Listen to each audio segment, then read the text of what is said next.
Alright everyone, welcome back again to some more Umineko. With the story finally moving along at a nice pace, we got some incentives now that the possible revival of Beatrice is upon us, and we also got some nice brief moments with George and Shannon. So there's a lot going on, and we still have more to find out, so hopefully we can see more as to what's gonna happen to these characters soon enough. And if anything else, hope you all continue to enjoy. Let's get right onto it. Alright everyone, and we are back. It would probably be a fitting object to hand over to Jessica. Just as she was placing it in her pocket, the sound of someone knocking on the door suddenly echoed throughout the room. Hi. おはようございます、奥様。早朝から申し訳ございません。今行きます。何事ですか? No servant had ever come to her this early in the morning, and especially not directly. Maybe something bad had happened. For example, maybe some fatal oversight had been made during the preparations for breakfast, and the household would be put to shame in front of the guests or something. Natsuhi breathed out slowly, as if getting a head start on the trouble she was surely about to be told of.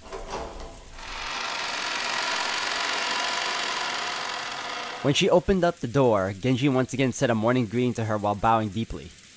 Natsuhi tentatively responded. おはようございます。何かありましたか? 申し訳ございません。昨夜の落雷で電話機器に故障が出たようです。内線電話が不通になっておりますもので、直接のお伺いになってしまったことをお許しください。内線電話が不通? それは面倒になりましたね。修理は可能ですか? 残念ながら故障箇所がわかりません。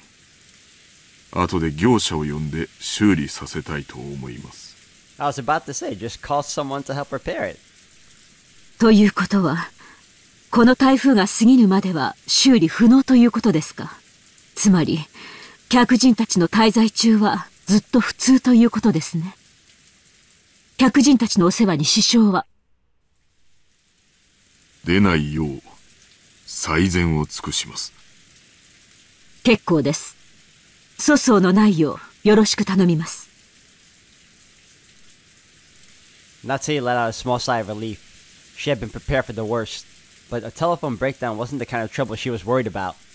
But then, even this would be probably enough to spark sarcasm from Ava. Natsuhi gave her head a light shake. 朝食の準備は順調ですか? それが、ゴーダの姿が見えません。朝食の支度もまだ行われておらず。何ですって? Natsuhi was indignant. To her, this was a much bigger problem than the phone's not working, and despite that, the piece of information was part that had been postponed. Why did everything go well most of the time and then come to something like this when the relatives were visiting? Natsuhi placed a hand to her forehead and shook her head sharply. 大方朝寝坊でもしているのでしょう。とにかく、誰でもいいから急いで朝食の準備を。Natsuhi exited into the hall and turned around for a second to close the door to her room. The unpleasant thing that she saw there silenced her completely. It was an unsettling sight, as if someone had dipped their fingers in a dark red liquid and clawed at the area around the doorknob. As though someone had soaked both of their hands in blood and groped at the door and the knob. Like someone had wanted to stage something like that and left this mark as an awful prank. これは悪趣味な。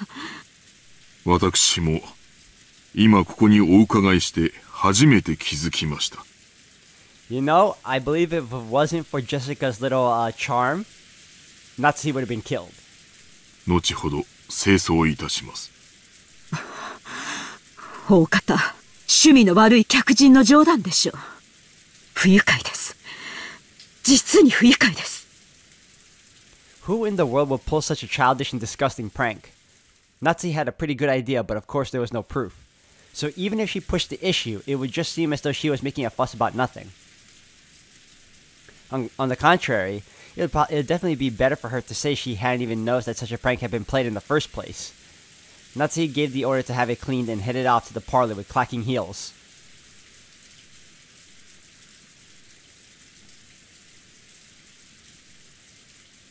When Natsuhi and Genji arrived in the parlor, Ava and Hideyoshi were already there. おはようございます、皆さん。おはよう、夏日さん。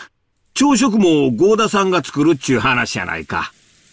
朝から胃袋が大喜びで騒ぎっぱなしなんや。本家の楽しみは食事くらいがせいぜいですものね。エヴァさんも朝からご機嫌がよろしいようで何よりです。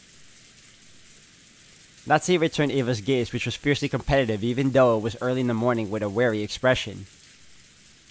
Then Kanon jogged in. After bowing an apology to the relatives for running inside the mansion, he approached Genji and told him something in a small voice. カノン、ゴーダはまだ見つからないのですか？申し訳ございません、奥様。お屋敷内もゲストハウスも回ったのですが、まだ。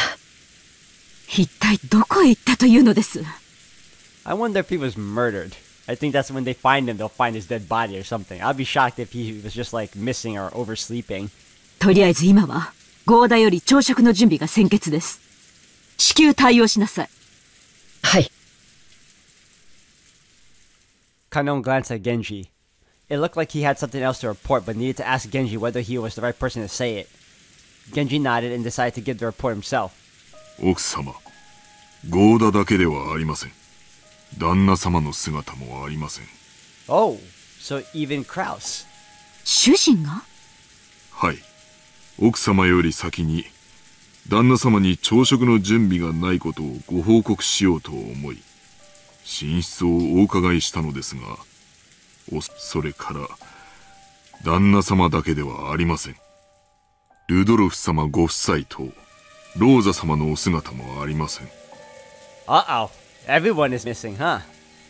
ゲストハウスにも？屋敷にもですか？はい。ゲストハウスの部屋にもおられません。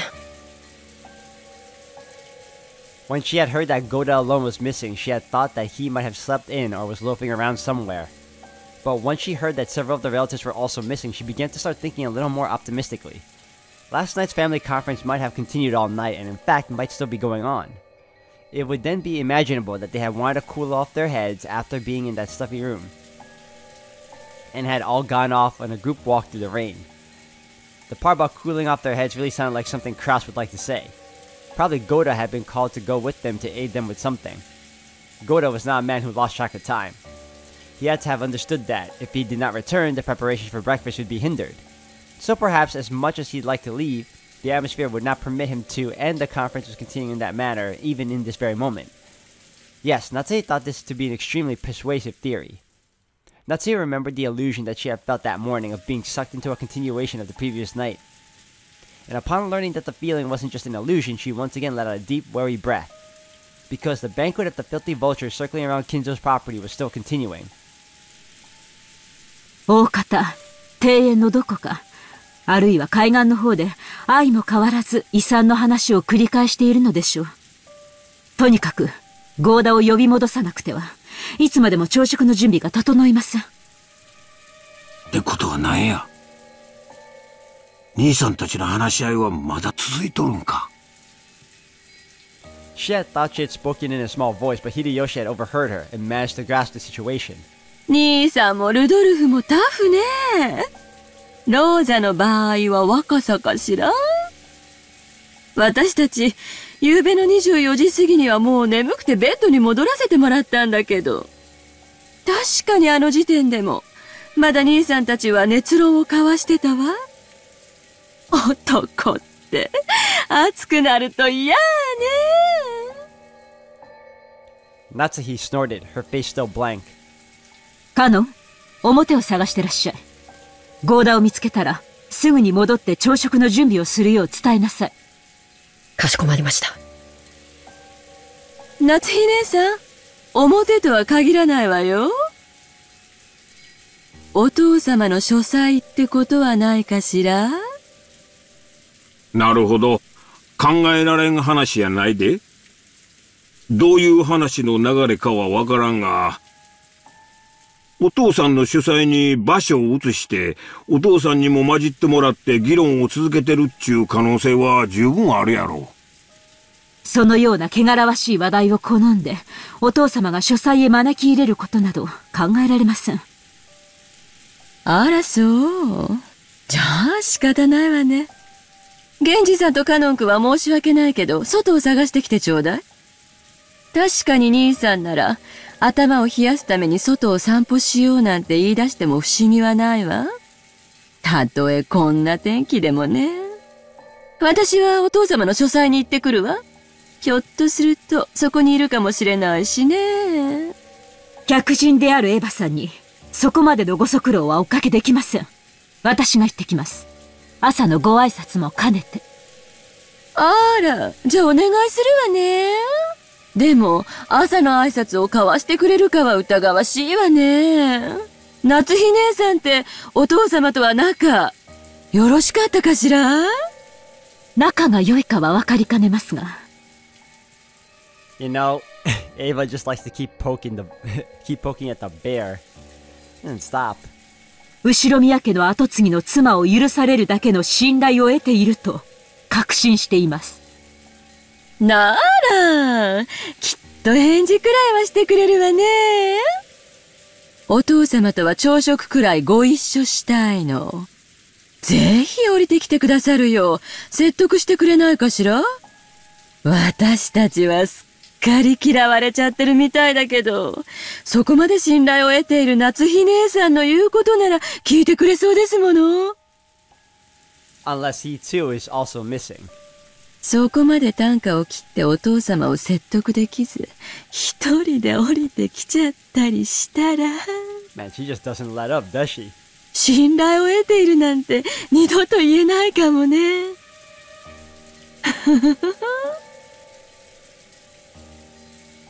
自信はありませんが、努力はします。Natsuhi responded discouraged. However, knowing Kinzo's temperament, she had absolutely no confidence in her ability to bring him out. Ava herself was treating it like a joke, expecting that it couldn't be done. But even so, Natsuhi would lose face if she gave up, said it was impossible for her, and let Ava go instead. Ava's mean-spirited and unreasonable demand caused Natsuhi tightly clenched fists to shake. When Genji realized this, he softly spoke to her over her shoulder. 奥様、よろしければ、これをお持ちください。それは？ Genji handed Natsuhi a sparkling gold key of ornate design. It was the key to Kinzo's study. The study would always lock itself and couldn't be unlocked as long as Kinzo forbade entrance. However, since Genji was especially trusted by Kinzo, he was allowed to carry a key to that door. でもこの鍵を使ったら、あなたも咎めを受けるのではありませんか？親方様は、深くお休みになられているとき、扉を叩くくらいでは、お耳に届かないこともございます。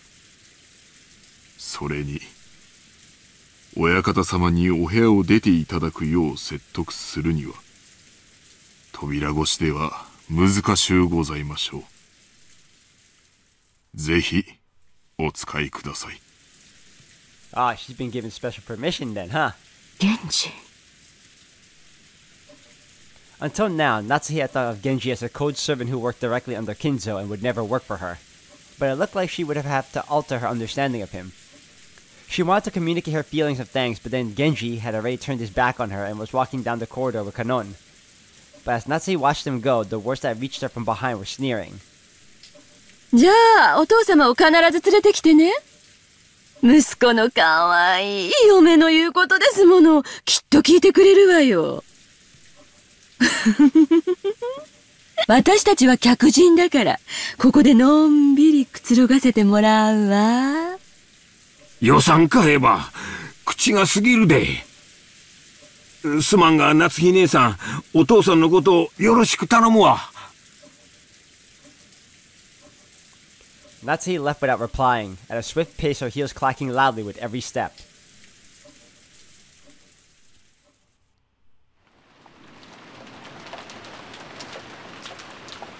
After all that excitement the previous night, there was no way anyone was going to wake up soon. George, Aniki, Jessica, and I were snoring loudly on the bed in the cousin's room. But Maria, who didn't join in and who had gone straight to bed the previous night, suddenly and completely opened her eyes. As she rubbed her sleepy eyes and looked around, the loud snoring coming from the three cousins continued. For a while, Maria had to think about what had happened. After that, she realized that her mother was not with her and quickly got lonely. Maria left the cousin's room trying to head to the room that had been arranged for her and her mother. Paying no heed to the three who were sleeping soundly, she made a loud slamming sound on the way out. In response, Battler mumbled and rolled over in his sleep, but it wasn't enough to wake him up. After a while, Maria returned, once again opening the door with a lively bang. When she had left the room, her face had been sleepy, but after returning, she now looked discontent. After that, she climbed up on Battler's bed, which happened to be the closest, and started yelling and jumping on it like it was like a trampoline.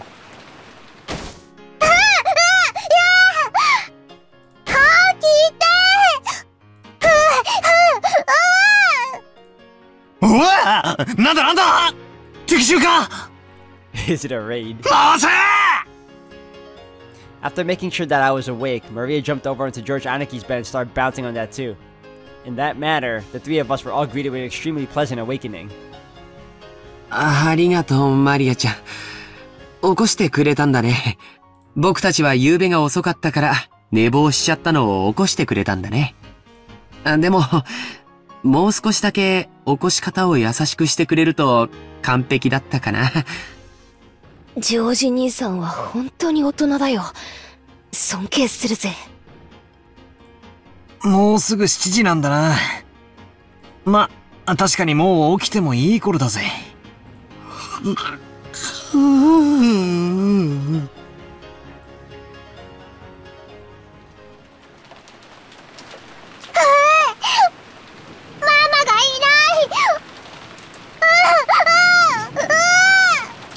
ローザおばさんが部屋にいなかったの？もう起きてお屋敷の方に行っちゃったのかな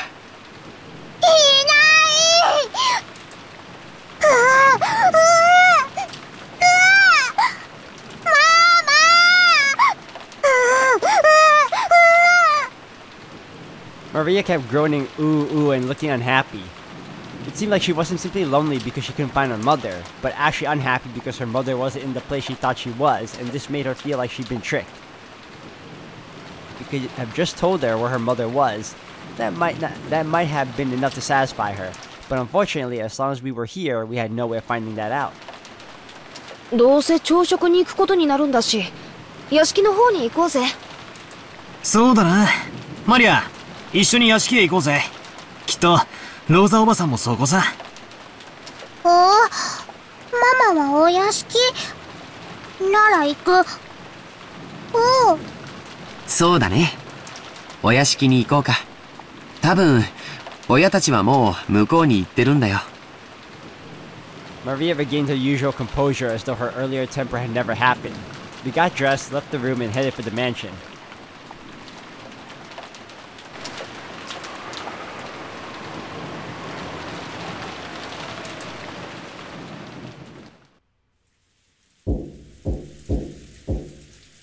The door to the study was once again knocked upon, but there was no answer. He was still sleeping and she couldn't wake him. If she returned downstairs saying something like that, Ava would be very amused and triumphant. And even aside from the whole Ava issue, there was the problem that yesterday during this once-a-year family conference, he had stayed locked up all day and had still not come out to greet the guests.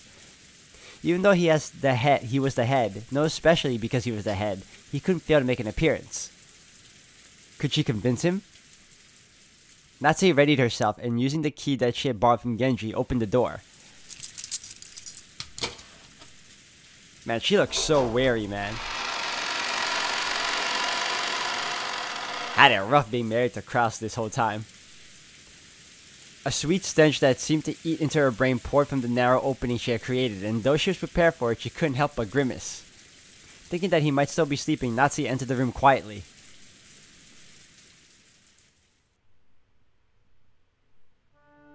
When she did, Kinzo, already awake, was looking down out the window. お目覚めでしたか。おはようございます。どうやって入ったのか。Kinzo spoke with his back still facing her.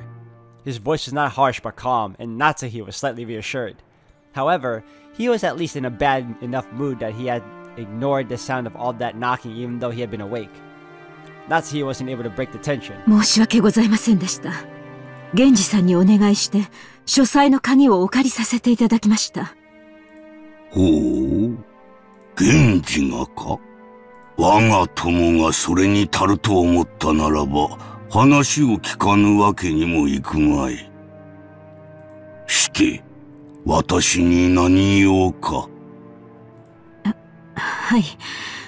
もうじき、朝食の準備が整いますが、ぜひお父様にもおいでいただきたく思いまして。朝食はここで取る。いつものように運ばせるがいい。しかしお父様、年に一度の親族会議です。せめてお顔をお見せになってください。下に降りて、私の死後、遺産をどのように食いちぎるのかを決める議論に加われというのか。バカらしい。そのような話は私を抜きで好きに進めるがいい。そしてそれが親族会議だというなら、私がこの部屋を出るほどの価値はない。私は忙しいのだ。構うでない。With his last words came the threat that any further questions would be useless. Natsuhi realized that adding any further pleas would finally bring his wrath down upon her. It would be annoying to hear Ava sarcastically say that she hadn't been able to convince him after all, but there was nothing more Natsuhi could do. そうですか。わかりました。みんな残念がるでしょうが、そう伝えます。Natsuhi decided to give up. Bowing silently, she made to leave the room before Kinzo's spasmodic temper could fire up. As she did, Kinzo called out to her. Compared to the usual Kinzo, this voice was calm and gentle, like it came from another person. 夏日、後ろ宮の家に嫁ぎ、もう随分になるな。はい。後宮を名乗ることを許されてから、もう随分になります。前の家が恋しくなることもあるか。いいえ、嫁ぐとは、成果を捨てることです。私は後宮夏日。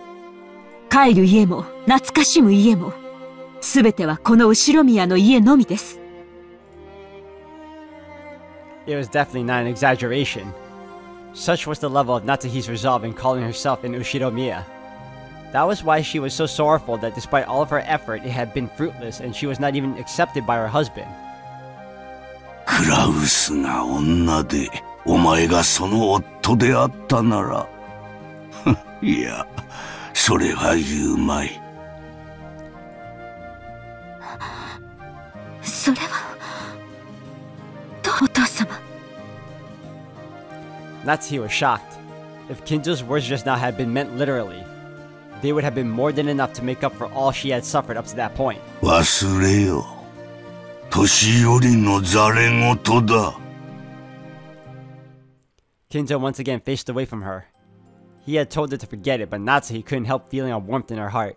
お父様、この夏日は、血は繋がらずとも、お父様の娘です。後宮家の名誉も栄光も、そして、お父様が残されたものもすべて、この夏日が、必ずや守ってみせますから。お前に片翼のわしをまとう資格はない。しかし、お前の心には確かに片翼のわしが刻まれている。ならばお前は間違いなく我が血族で、後宮家の栄光を引き継ぐものだ。Oh my gosh, he does have a heart. お前の衣服にわしがないことを嘲笑う者もいよう。しかし、それに耳を貸すことはない。心にわしを持つ者だけが、真の私の血族なのだ。And here I thought Kinzo was just a grouchy jerk. お前を後宮家に迎えられたことを、今は光栄に思っている。Without saying anything more, Kinzo remained with his back to Natsuhi. However, Natsuhi couldn't help but feel something warm well up inside her that she hadn't felt since long ago, when she had been just a child. Natsuhi bowed silently to his back and left the room. あら、ちょうどいいタイミングだったわね。You know, Natsuhi needed that anyway. She needed a little pick-me-up, and that went far beyond what she was expecting. お父様の様子はどう？あんまり遅いから様子を見に来ちゃったのよ。When Natsuhi left the study, she saw Ava climbing the stairs and their eyes met. Ava was smirking unpleasantly, thinking that Natsuhi had just left the room trudgingly after failing to convince Kinzo. However, the way Natsuhi was now with such a frivolous laugh would not disturb her. She was not permitted to wear the family crest on her clothing, but she was permitted to wear it in her heart. So she spoke calmly, clearly, and confidently, with the dignity of the one who would protect the glory of the Ushiromiya family. お父様は親族会議にはおいでにならないそうです。汚らわしい議題に関心はないと仰せです。とかなんとか言っちゃって。お父様を説得できなかったんなら素直にそう言えばいいじゃない。哀れですね。お父様が嘆かれるお気持ちも分かろうというものです。それはどういう意味よ。Ooh, that bite back was... Natsuhi did not answer. Just as Kinzo had done earlier, she showed Ava her back as she headed down the stairs. Struggling to gather what had happened, Ava could only determine that she had been made fun of, and that something had happened to quickly bolster Natsuhi's confidence. Even so, she didn't have the courage to risk Kinzo's wrath. Unable to even knock on the door, she could only scratch at the air in front of it, cluck her tongue, and follow after Natsuhi. それで、兄さんたちはいたの？お父様に聞いたの？聞きそびれましたが、書斎の中にはいませんでした。お父様が夫たちの下賤な話のために入室を許すこともありえませんから、行き先を知ることもないでしょう。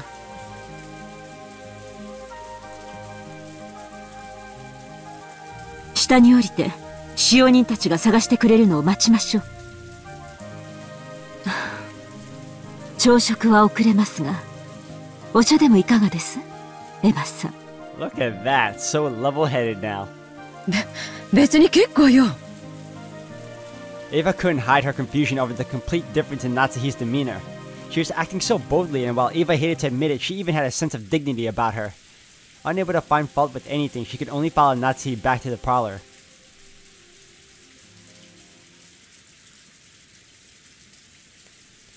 When the two of them returned to the parlor, not only Hideyoshi but the four children and Nanjo as well had gathered there.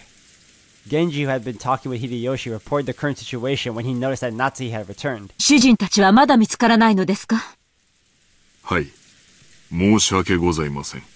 あと、熊沢が朝食の準備に入りました。もう少し時間をいただきたいとのことです。The clock read a little past 8 a.m. 8 o'clock was the time that breakfast was supposed to have started. The mere fact that the hosts had gone over that time limit was a disgrace under normal circumstances. 今、カノンが表を探しています。それから、シャノンの姿も見えません。Shannon is missing too? シャノンまで？まったく。主人は何人を従えて散歩に出かけたのですか？ How many people couldn't be found? With the number of people having grown so large, it was starting to feel truly unpleasant, as though they were the only ones being left out on something interesting. At the very least, it looked like the children, no, Maria especially, felt the same way. She was indignant, her stomach grumbling almost as though her mother and the others had left her alone to go off and eat something delicious without her.